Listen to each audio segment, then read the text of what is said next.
On va parler intelligence artificielle maintenant, de ces robots qui petit à petit prennent de plus en plus de place dans nos existences. La Maison du Livre, implantée à Saint-Gilles, en a fait un thème de débat, de rencontre, de réflexion. Avant d'en parler avec nos invités, je vous propose de voir au quotidien l'importance d'un robot. C'est un extrait d'un reportage que nous avons réalisé il y a un peu plus d'un an.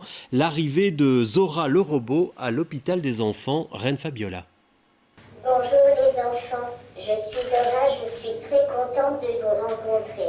L'approche est encore timide, les gestes sont prudents, la première rencontre est toujours la plus impressionnante, mais progressivement les enfants tombent sous le charme. Je voulais la voir, alors je l'ai dit, je le paye pour 50 € parce que j'ai 50 €, ils ont dit non.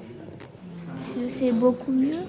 Le robot de 57 cm de haut est aidé par de nombreux capteurs situés dans sa tête, ses mains et ses pieds.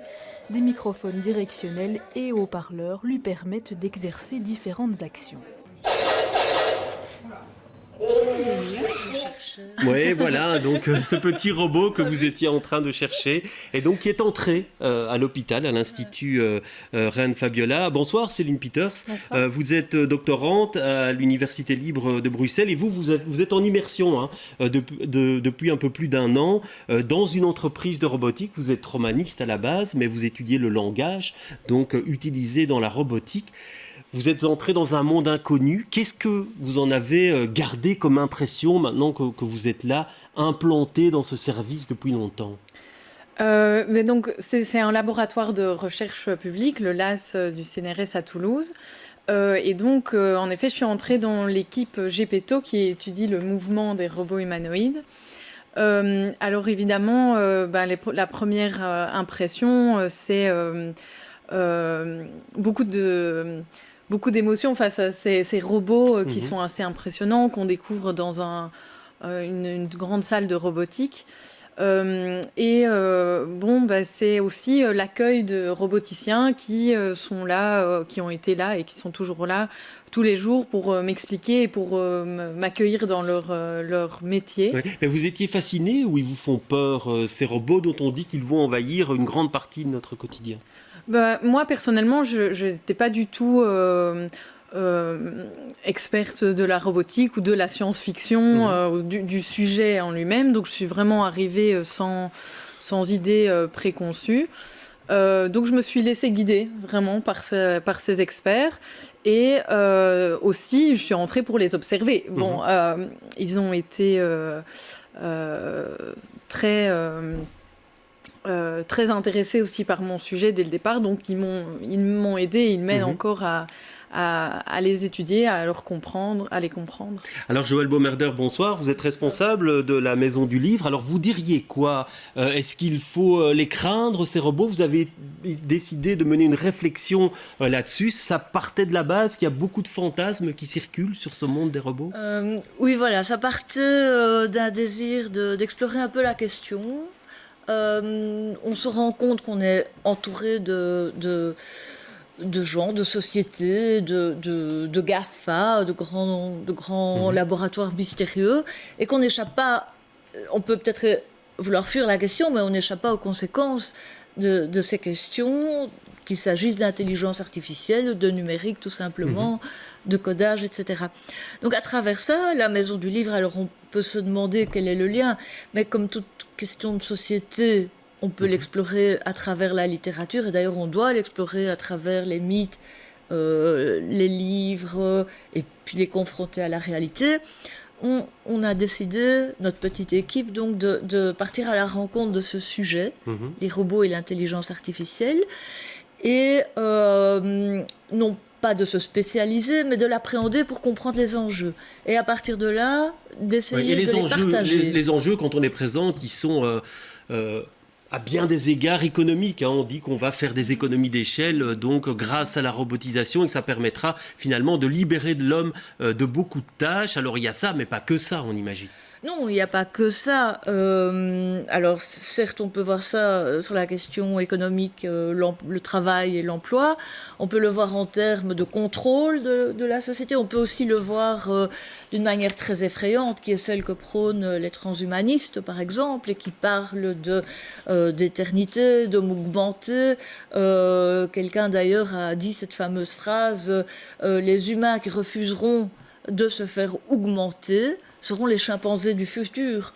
Ils ne seront plus qu'une race de sous-hommes. » Et tout ça, toutes ces thématiques et tous ces abords, pour rentrer dans la question, il faut les investiguer, mais en remettant aussi le langage à sa juste place. Ouais. Alors Céline Peters, les ingénieurs, quand on voit tous les fantasmes qui courent autour de cette robotisation, à la fois cette fascination, mais à la fois ces craintes, comment vivent-ils, eux, cette situation, eux qui œuvrent chaque jour finalement à développer ces robots?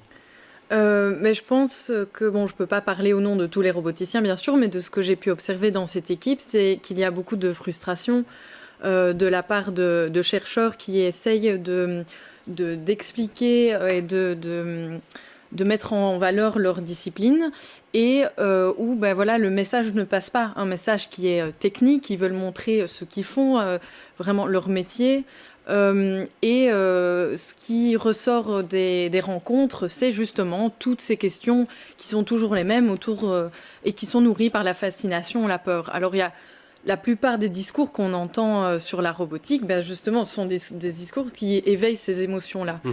Et nous, ce qu'on essaye de travailler, c'est de produire des discours qui susciteraient l'émerveillement, parce que c'est quand même incroyable ce qui se passe, donc il ne faut pas non plus réduire la robotique, mais de produire l'émerveillement, tout aussi en donnant des clés au grand public pour qu'ils puissent comprendre, mais donc aussi prendre des décisions par rapport aux robots ensuite pour la société. Parce que aussi, c'est pas ce qu'on va développer dans un laboratoire, c'est pas forcément ce qui va arriver dans la société. Il y a tout un processus.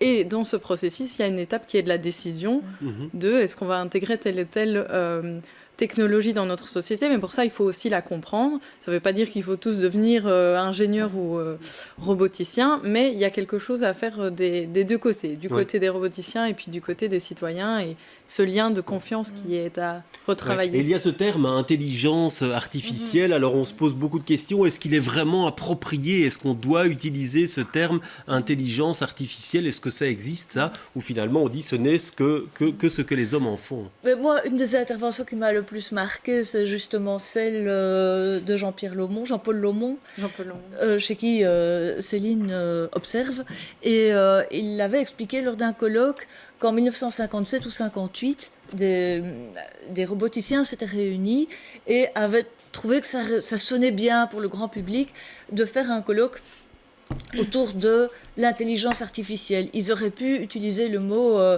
coding, ils auraient pu utiliser le mot algorithme, ils auraient pu utiliser toutes sortes de mots, mais ils se sont dit intelligence artificielle, tout le monde sait ce que c'est l'intelligence, ça va parler. Ça parle tellement bien que tout le monde croit que l'intelligence artificielle est déjà à l'œuvre et que demain ou après-demain, les robots vont prendre le pouvoir.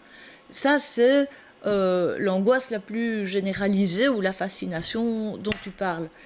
Alors, nous, ce qu'on pense à la Maison du Livre, très humblement, c'est qu'on peut encore peser sur les choses, et que pour peser sur les choses, on doit comprendre ce dont il s'agit.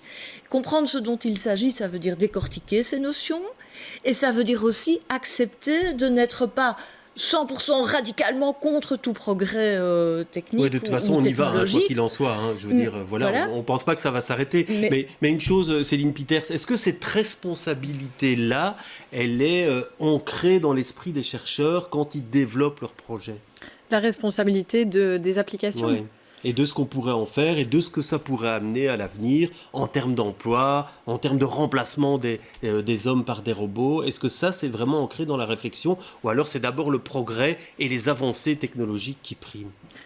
Ça, de nouveau, c'est difficile de répondre parce qu'une situation n'est pas la même dans un laboratoire ou dans un autre, mais en tout cas, je pense déjà qu'il faut séparer deux temps. C'est qu'il y a un premier temps de recherche où on travaille sur son robot. J'ai pas amené de photos ou de vidéos, mais où vous voyez vraiment les chercheurs réfléchir à des problèmes scientifiques, à améliorer une technologie ou à résoudre ces problèmes. Et puis après, il y a les applications, qu'est-ce qu'on en fait ? Il y a des projets, c'est sûr, dans les laboratoires qui sont menés en coopération avec des entreprises. Donc là, c'est vraiment une application en tête. Donc, mais l'éthique, la responsabilité, est-ce qu'elle est là elle est là, oui. Bien sûr, il y a beaucoup de roboticiens qui sont concernés par ce que les robots vont apporter à la société et qui ne voudraient pas imposer quoi que ce soit aux citoyens. Mais avant de parler d'éthique, il faut aussi comprendre de quoi on parle. Et donc, c'est là où le langage et les discours sont importants. Oui. Et donc, c'est trouver une autre manière de parler aussi de toute cette... tous ces enjeux, c'est ça aussi que vous recherchez. Oui, c'est aussi essayer de ne pas en parler trop vite. J'ai envie de dire, par exemple, on voit, à l'écran, on voit les robots. On a vu Zora, on a vu Pepper. Pepper, à l'hôpital de la Citadelle à Liège, il est dans un placard.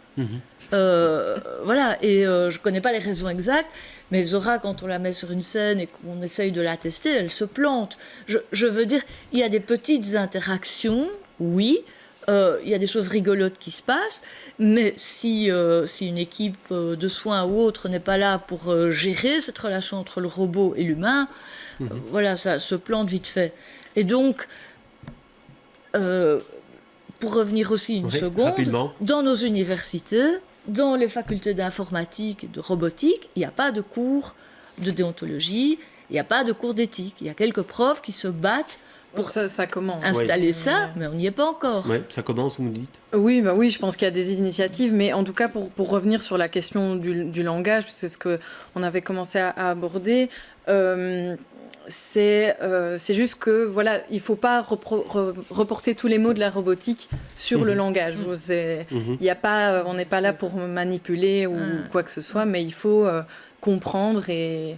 pour mieux travailler ensemble, on espère. Ben voilà, merci en tout cas d'être venu sur notre plateau et on renvoie à votre site pour toutes les activités Mon Père ce robot. Voilà, et de toute façon, le nom du site est apparu, donc on pourra avoir là tous les renseignements. Merci d'avoir été des nôtres.